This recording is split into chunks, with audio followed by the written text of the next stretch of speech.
Hey everyone, welcome back to Firsthand Globetrotting. There are so many amazing beach spots around the world, and nearly every one of them is filled with incredible beachfront resorts. But if you're anything like me, after spending a few hours browsing websites, they all start to blend together. Especially if they're all-inclusive beach resorts and you're trying to figure out what they include and what costs extra and what the food options are and how nice the hotels are and a million other things. So in this video, I'm going to show you around the Barcelo Maya Grand Resort in the Riviera Maya, Mexico, and give you my first-hand experience from my stay. Hopefully it will give you a better look at the resort so you can figure out if it's a type of place where you want to go on vacation. One thing you'll notice pretty quickly about the Barcelo Maya is that it's a huge resort. It's so big that I had to make an entire series of videos on it just to show you everything. This part is about some of the incredible water activities they have at the resort and the extra cost adventure entertainment that you can do while you're there. In part 1, I talked about where the resort is, took you on a tour of the different hotel buildings, and showed you around my room. In part 2, I walked down the entire mile-long private sandy beach and showed you all of the pools they have at the resort. Part 3 was all about the restaurants and buffets and beach grills and snack bars that you can eat at while you're there. In part 4, I told you about all of the resort's bars and showed you the entertainment and nightlife they offer. Part 5 focused on some of the noteworthy places you'll find on the resort, like a mall and a Mexican market. And in the next part, I talk about some of the nearby places that you can visit off-resort if you're looking to get out and explore a little more. Links to all of those videos are in the description down below. The resort is made up of 6 different hotels, 4 entry-level hotels, the tropical Colonial Caribe and Beach, and 2 higher-end hotels, the Palace and Riviera.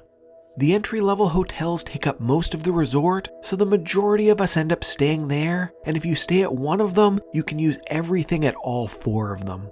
So basically, you get 4 hotels for the price of 1, but you won't have access to either of the higher-end hotels. I stayed at one of the entry-level hotels, so my videos focus exclusively on those hotels, since they're the ones I got to experience myself. But if you stay at the Palace or Riviera, you get complete access to the entry-level hotels, so you'll be able to enjoy everything I'm showing you in this video. Enough with the introductions, let's get to the important stuff, showing you around the Barcelo Maya Grand. It's a beachfront resort, so there are some great water activities that you'll definitely want to take advantage of while you're here. The first one is getting up early to watch the sunrise. Even if you aren't a morning person and would rather just sleep in, this is something that you have to do at least once. Because of where the resort's beach is, you get a perfect unobstructed view out over the ocean, so you can watch the sun come up without anything in your way. The beach is so peaceful this early in the morning, with only a few people out there to watch the sunrise, some of the resort staff preparing the beach for the day, and some birds out looking for their breakfast.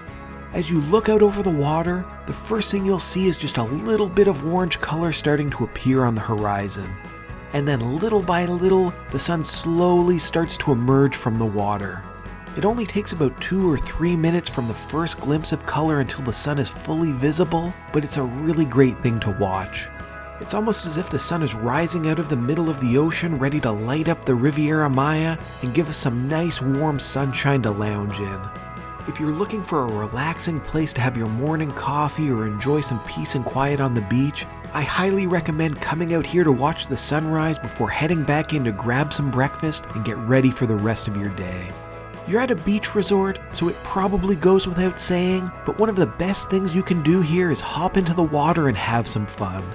If you remember back to my video about the beach, I showed you that some parts are beautifully sandy and other parts are really rocky. Even if you go to the sandy areas, I recommend wearing water shoes since I found there were still a few rocks hiding underneath the waves. That way you won't slip on a rock or get your foot scraped up or anything like that.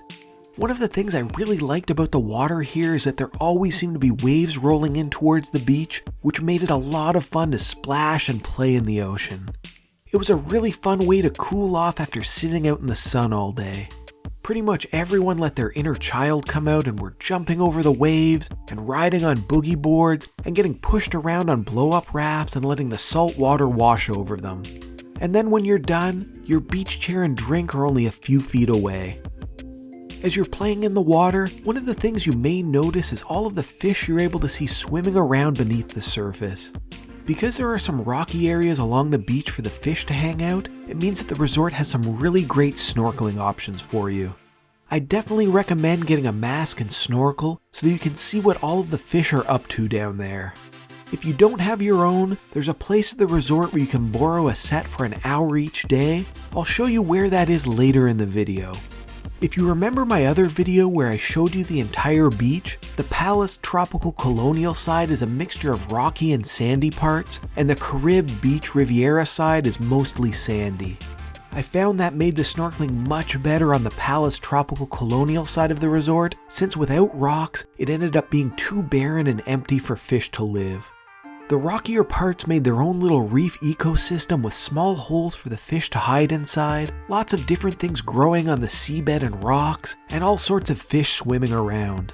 I absolutely love snorkeling, so being able to snorkel like this right off my resort beach was such a huge plus for me.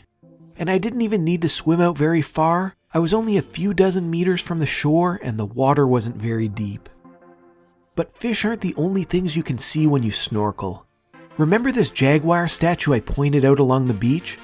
If you snorkel in front of it, there are wild sea turtles out in the water. I didn't need to go very far, I just kept walking out until I couldn't touch the bottom anymore. It didn't take me long to find them, since almost as soon as I put my head in the water, I was able to spot one swimming around. It was such a great experience. They were just casually swimming along the bottom and didn't really seem to care that we were up by the surface watching them. The reason they come here is to eat, so you can see them bobbing their heads up and down as they snack on algae and vegetation along the seabed. You can usually find them there early in the morning, but since they're wild animals, there are no guarantees. I found the best time was around breakfast, since there weren't too many people in the water to scare them off. If you're patient, sometimes they get a little bit curious about you and will swim towards the surface or glide right by you. I have to say, that was my favorite part. Having them come so close to me and seeing how big they are was such a great experience. I was really tempted to reach out and touch them as they went by, but of course I didn't since I didn't want to disturb them. Being able to go out and swim with wild sea turtles only steps away from your hotel is such an amazing perk of staying at the Barcelo Maya. Over near the middle of the beach by the pier, they have the dive shop and water sports building. Dressel Divers is the on-resort dive company. So if you want to pay to go on a scuba excursion, you can book it here and the boat picks you up from the pier.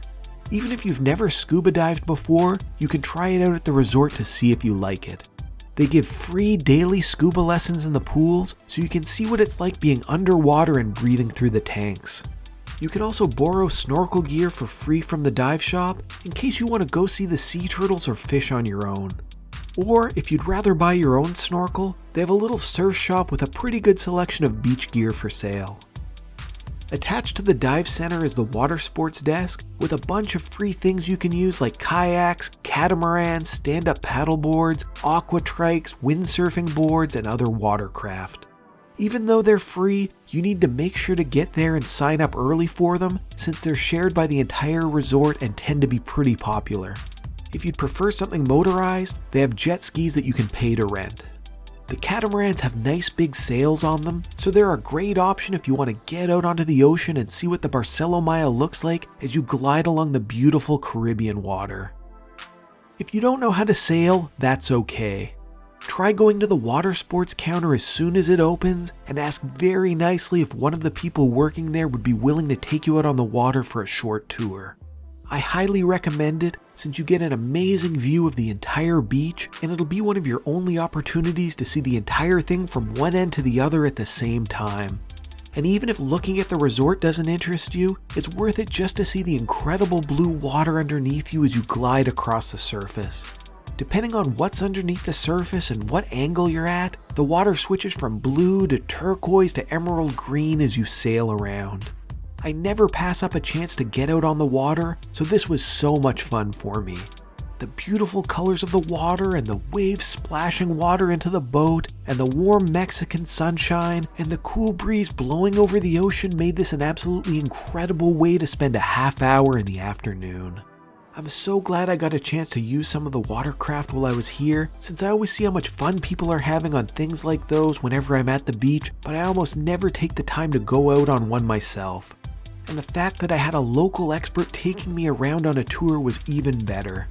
The Barcelo Maya has a lot of great things going for it, but one of my favorite parts was that every employee that I met while I was there was incredibly nice, friendly, and helpful, which made my vacation even better. If you're looking for things to keep you entertained during the day, they have a big list of scheduled activities that they do around the pool decks.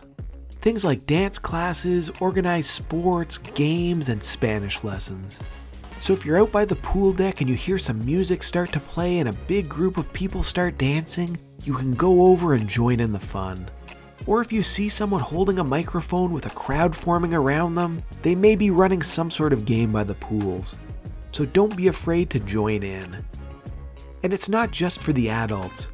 They have daily scheduled activities at the Barcy Club where you can drop off younger kids for classes and games. So if they'd rather get away from the adults and hang out with other kids, they'll probably have a lot of fun here. In one of my other videos, I showed you the kids areas at some of the hotel pools, but if you're looking for something bigger, there's Pirates Island Water Park. You have to pay extra to get in, and it lets you hang out on the big pirate ship and ride the water slides they have. I was honestly expecting bigger slides since they were only a little bigger than the free ones at Colonial, but they might be fun for kids. On the other side of the pirate ship is Surf Ride, which will also cost you extra. If you want to try out surfing, you can grab a board and the instructors will give you lessons on the Flow Rider's artificial waves. Of all the extra cost things they had at the resort, this was one of the only things I was considering paying for. But I had so many other things keeping me entertained while I was here, so I never got a chance to do it. Near the Barcelo Maya sign in the middle of the resort, there's a dolphin statue next to the resort's dolphin pool. If you want, you can pay extra to go into the pools with the trainers and swim with the dolphins that live at the resort. Throughout the day, they have free dolphin shows where you can watch them perform while you stand on the viewing platforms. So if you're walking through the resort and suddenly see a dolphin flying through the air, don't be too surprised. Personally, this type of thing really isn't for me. The pool seemed a little small compared to the dolphin habitats I've seen before at aquariums, and the salespeople were trying really hard to sell as many swim with the dolphins experiences as they could. There was plenty of wild sea life to see while I was snorkeling, so I was happier just sticking with that. The last extra cost area I'll show you is the Ventura Fly and Ride Park across the main resort road from the Maya Mall. If you feel like you've spent enough time sitting by the pool and peacefully relaxing, then this is one option for you. It has a bunch of different adventure park activities like zip lines, a bungee swing, an aerial rope course, a go-kart track, and off-road vehicles you can drive around. I never went myself, but it was hard to miss as I was walking around since it had some of the tallest structures on the resort. Nearly every day there were salespeople wandering around the pool offering discounted admissions, so whatever price you see may be negotiable. So that's it. I've shown you all of the amazing things you can do by the water, some of the free activities that are included in your stay, and some of the extra cost adventure activities you can do at the resort. If you're anything like me, the water activities are a huge selling feature of this resort and were some of my favorite things. I've never been to a resort where you can just walk into the water at the main beach and find wild sea turtles eating their breakfast. I thought that was such an amazing thing to get to experience. The extra cost activities weren't a really big selling feature for me since there was so much great free stuff to keep me busy and entertained every day. But it's nice to have them there as options in case anyone you're traveling with is getting a little bored. If you want to learn more about where the resort is, what the hotels look like, or what my room was like, check out part 1 of my video. In part 2, I show you the entire 2-kilometer long beach from one end to the other and all of the huge pools the resort has. I show you all of the restaurants, buffets, beach grills, and snack options in part 3. Part 4 is all about the nightlife as I talk about the bars, nighttime shows, and late night fun at the Barcelo Maya. And in part 5, I show you some of the noteworthy places around the resort like the Mexican market and on-site mall. In my next video, I'm going to take you off resort to show you some of the great nearby places in case you want to spend some time outside the walls of the Barcelo Maya. If you want to see any of those videos, look down in the video description for links. If you have any questions about all the activities they have at the resort or anything else about the Barcelo Maya, ask me in the comments. And while you're at it, like the video, share it with your friends, and subscribe to my channel. On Instagram, I'm Firsthand Globetrotting. On Twitter, I'm Firsthand Globe. Follow me on there. And don't forget, it's an incredible world out there, so pick up your passport and do some firsthand globetrotting of your own.